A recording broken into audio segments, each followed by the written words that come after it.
Hey everyone, Uncle Bart here with College Cuisine. I hope I'm in frame. If not, I'll try to publish this anyway. Today we're going to make fried green tomatoes because a friend of mine took too many green tomatoes out of the garden. So I've already done some prep work because I got the short battery today. I've made the breadcrumb. This has some salt, pepper, some seasonings, and basil. I'm using basil instead of parsley. And a pinch of salt into the flour, into the egg. Okay, we're done with that. Now, let's get these bad boys breaded up. I've already cut up the tomatoes into nice big chunks. There we go. Mix up that. Now, here we go. Oh, it's probably off camera. Over here is the pan where we put the, until we fry. Okay.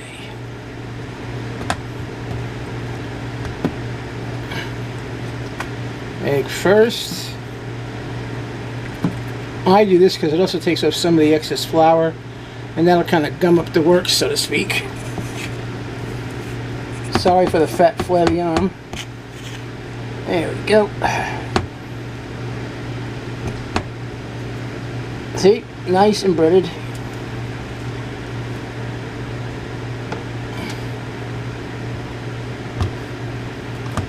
These are some beautiful tomatoes. Ted planted heirlooms this year, and they didn't quite know what to expect from them. So what they thought were still green tomatoes, they were actually red. It's one of these tomatoes that have like a two-tone color of red and green. So the first one I got out was a little new pick of the south of the border. It was a little dead, but it was still quite edible once you just edited out the dip parts. There we go. A little bit of flour. Again, get a good grip on it so you can swish it around in here. And then it's all covered up completely into the breadcrumbs. And really give it a good coating. Because what's going to happen, there's a lot of water in here, and it's going to get sucked up into that breadcrumb, which means it'll be a nice crust. I'm not going to fry these until later tonight, so this video will be at least a day delayed, because if I were to cook these now, everything would fall right off. I mean, completely. Might as well not even do it. So when you're making this dish, don't count on it unless you work on it early in the morning, you know, right away. So there we go. Now some of these slices you're going to see are a little redder than the other ones. See this one here? It's a little bit more red to it. What happened was some of these things start to get blossom rot. And I get them picked because I could cut that blossom rot out for green tomatoes, but they would never survive the ripening process. So at least I get a nice donut. Oh Jesus.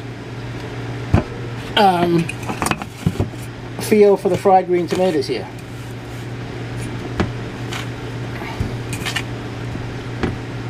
Here we go. Yeah, see, that's a fried green tomato donut. A little bit more of that. Come on. There we go. Okay. Got two more in here. Now I know some people, you know, they that's all they do is use green tomatoes. Sometimes you just got to get your hand into it there. And I recently was reintroduced to these, 20 years ago, when I saw the movie Fried Green Tomatoes. When I was a kid, we had fried green tomatoes, but we didn't call them that because we just fried the tomatoes. We didn't put them in breadcrumbs. We would just fry them up, little salt, little pepper, and a little garlic and basil, just like you would regular, well, they are, you know, ripe tomatoes. because they ate easier cooked. There we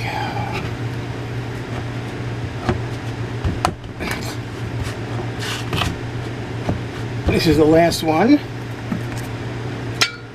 So, breading.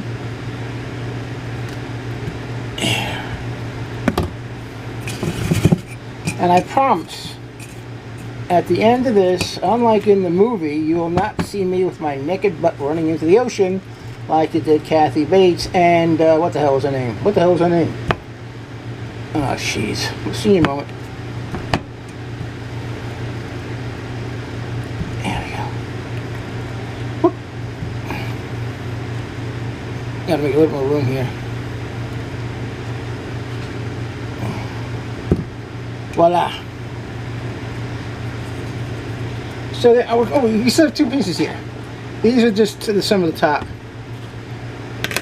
Usually this we got thrown into the compost because of all the skin on here. It's very difficult for the batter to be to coat it. But we'll give it a shot. At least not one not.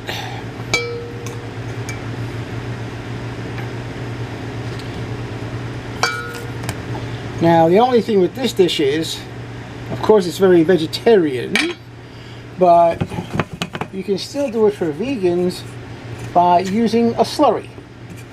Believe it or not, cornstarch and water makes a nice adhesive for fried foods. I gotta do that one of these days on camera.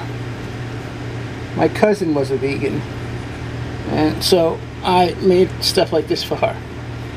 She's come back to the light side. She says, "I'm a carnivore again."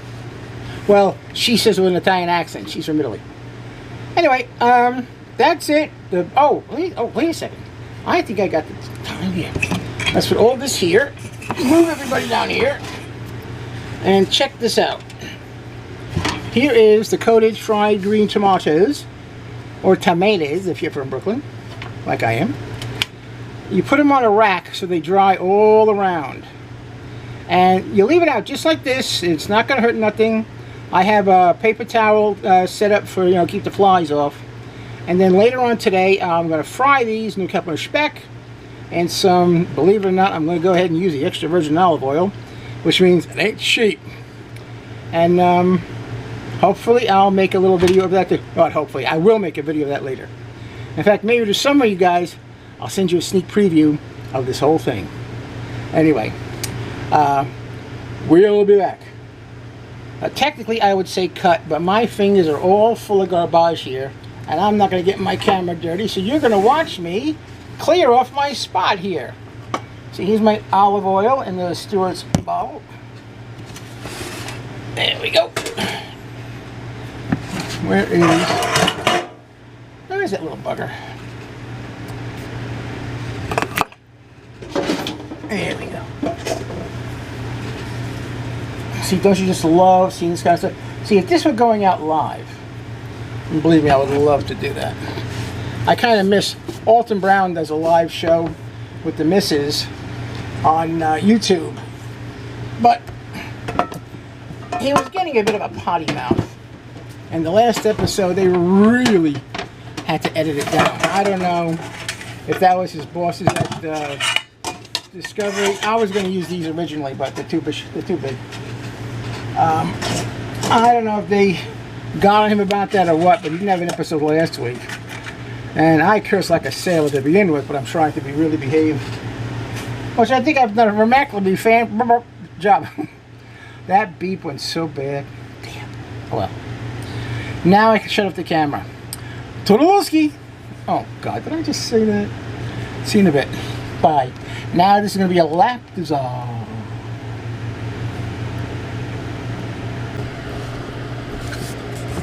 Hey everyone, still setting up the camera here a little bit. I'm hoping I'm all in here. You may have noticed some differences right now. I got this is either my father or my grandfather's apron. My grandfather had a bar back in the day. In fact, I might be able to put a picture of that on this video. And it was called the Casbah. There's also a diner. I still have some of his plates. And I shaved my beard. So we're not going to cook the fried green tomatoes because they're still not fried, but the coating is completely married to the tomatoes. Also, do you remember I had the leftover breading? I turned it into vegetarian burgers. I added some zucchini to it, and now I'll cook them up like you do a burger as soon as we're done doing this. I have a new toy. Ah! It's heavy as hell. A blue steel frying pan from Loge. It's cast iron's kid cousin. However, as you can see, me with my no tendons left and stuff, I can lift it up a bit. So this is what we're going to cook it in. Oh, let's get going here.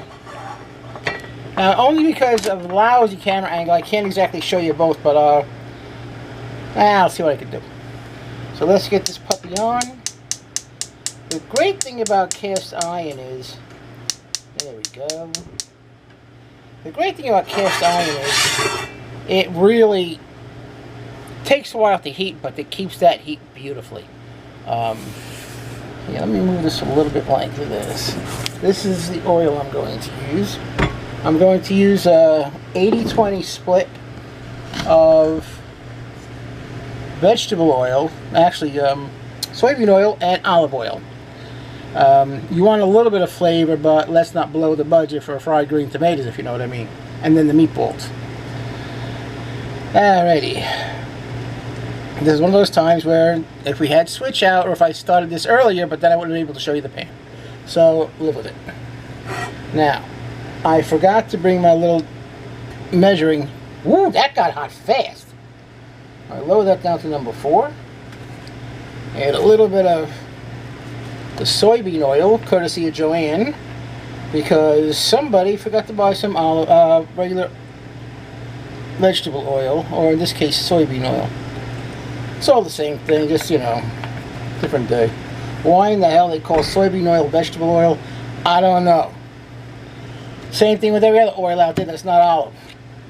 And now here's the olive oil in the Stewart's bottle. Just give a couple of good glugs, just for a little bit of flavor. That little added flavor. Now the good thing about this is, oh man, this really is, my stove isn't very well balanced, so with this being so nice and slick there, you really notice a difference. Anyway, one of the good things about this is, because it's not chicken and it's sealed up in bread anyway, I can put the, as soon as I cook it, I can put the right here on here to cool. And then I'll do the same with the burgers. In fact, let us add two things. I learned this from, oh God, who was it? Oh, what was his name? TV chef. I think it was Michael Simon, that if you put a wood piece of wood, like a wooden spoon, into the oil, it sizzles. That means it's ready to cook without, using, there it is. You put a wooden spoon handle into the oil and it makes some bubbles, it's ready to fry. So, yeah, I'm pretty sure it was Michael Simon. Oh yeah, look at that second bubble. It's ready. Now, lower this down just a little bit, and let's put in the first tomato. Ah, can you hear that sizzle? That's a sizzle. I want it to be more sizzly. Okay, here we go. Yeah. I want it to be a little bit more sizzly.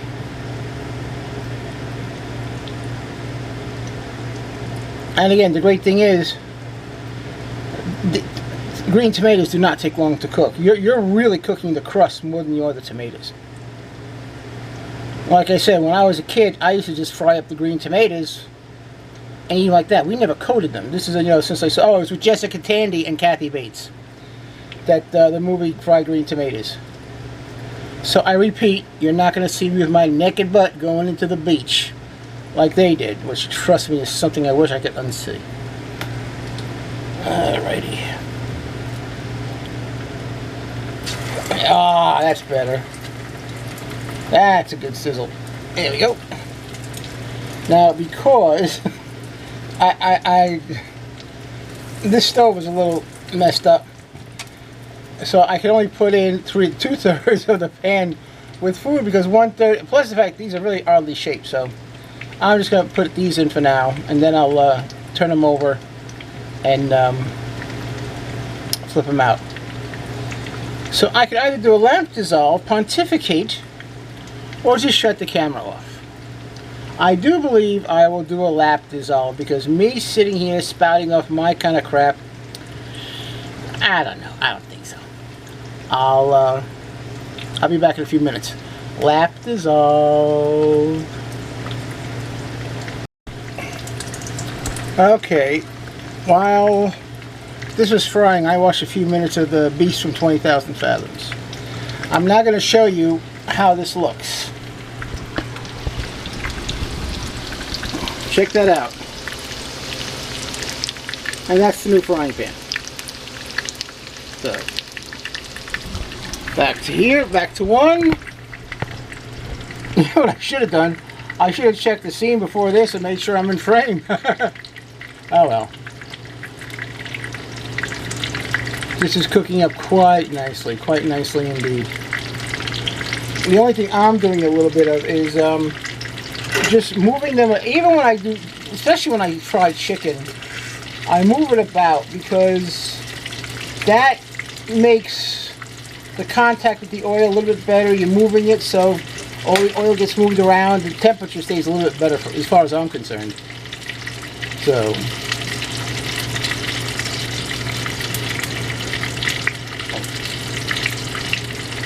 now when these are done, I'll put them up here so you can see it, and then I'm going to cut for a bit until we're ready to make the zucchini. Here, oh, by the way, here it is. I had already shredded the zucchini. I borrowed Joanne's grater here. I don't have one of these. I gotta get a box. I had a box grater, but someone stepped on it like a jackass. We won't go into that. But here we got the shredded zucchini into the breading, and it came out very nice. What I'll do is you just get a nice little disher full, and out it goes. Then you can always form it in the pan there. So, but I just like to leave, you know, like you do croquettes and stuff. You know, in fact, I don't really have to go offline. These bad boys are just about ready to be picked up, so.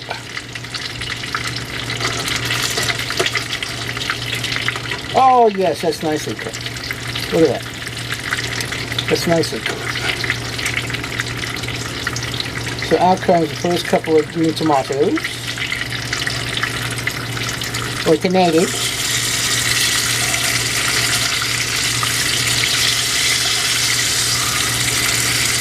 I moved down to Delaware in 1994, and I have been coming to stay here for years because, you know, I met Joanne, we made a movie together. I'll tell that story another time. And to this day, people say, "Oh, you're from New York." I said, "Yeah."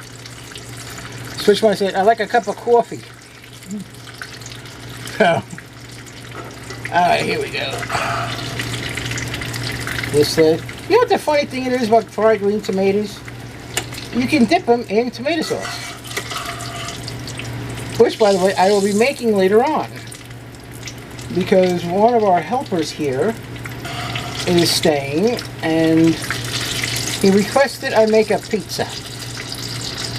And since pizza is in my blood, so to speak, I'm gonna make it. I might make a pizza tonight. All right, in go the rest of the tomatoes. Now I can't show you this, but always let the whatever you're cooking away from you, so you don't get burned.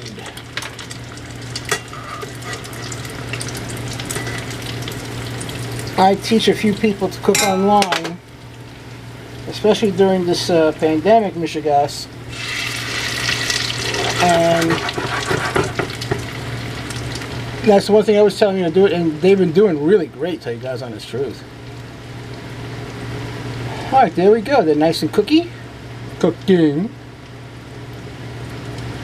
Actually, you know what? I wish, I kind of wish I had the other camera now. I could take another picture. I could show you still. Don't worry about it. That's why these are practice videos. If you're seeing these, it's because my friends are pressuring me to put them on YouTube. I'll let you know. Alright. I'm just going to let the camera run. We're going to have a lap dissolve now. You ready? Lap dissolve. Okay, let's get ready to pull out these last few. One thing I forgot to do before was when you take stuff out of the fryer, you got to salt it. I'll show you how to do it when I take these out in about a minute. I always thought that was a bit of a hugger-mugger, but as usual, I was kind of wrong. It does really help with the flavoring.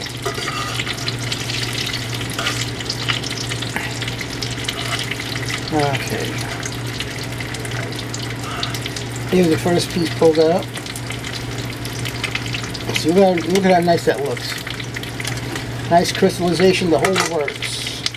And just a pinch of salt. Not too much. You don't want to turn into a salt lick.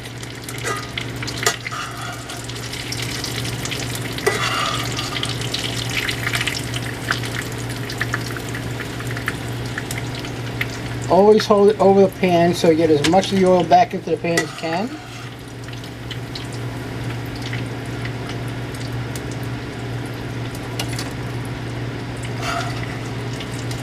The great thing with this also is you can serve them room temperature or you can warm them up in the oven afterwards. There's not a lot you can do to hurt them. Well, burn them. And trust me, I've done my share of burning. Now, a little bit of salt.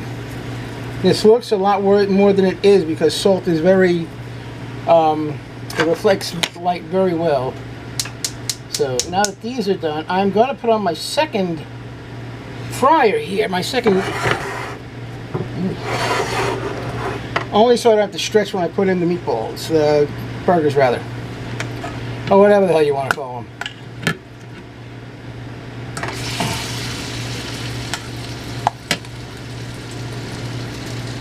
And also, when you use a disher like this, you get consistent size.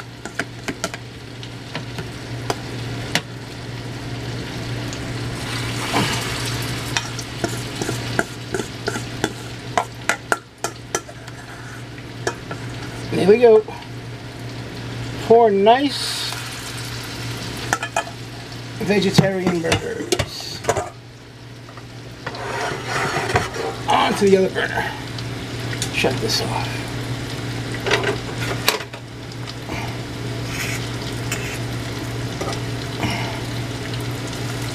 There we go. Now let me give you a quick look.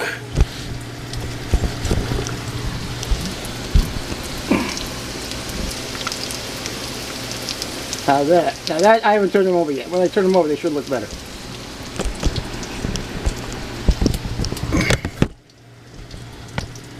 There we go. Well, I gotta say, it's been fun. Hope you like the new look. Because I looked at the footage yesterday and I look like heck. And Ted said it would look better if I wore an apron. So it looked like I had, like I said, my father and my grandfather, one of their aprons here. And it might be like I said, my grandfather had the bar. My dad just worked in it. When him and my mom first got married, you know, help out in the bar. So I have a picture of my grandfather in front of his bar with one of his other fellow store owners advertising baseball games. If I find that, I'll put it on this tape. So you get a little bit of history and a little bit of cooking from College Cuisine. Well, that's it. This is pretty much done. I'll make another tape in a little bit. I hope you enjoyed it. And I'll let you know how it tastes. Take care. Bye-bye. Alrighty. I tasted the tomato. It was very good. A little crunchy, but good. may want to add a little salt to the tomato ahead of time. I'm going to drain out a little bit and then coat it and season it, but otherwise it was pretty good. So came out good. Eat more. Bye. There's not enough light.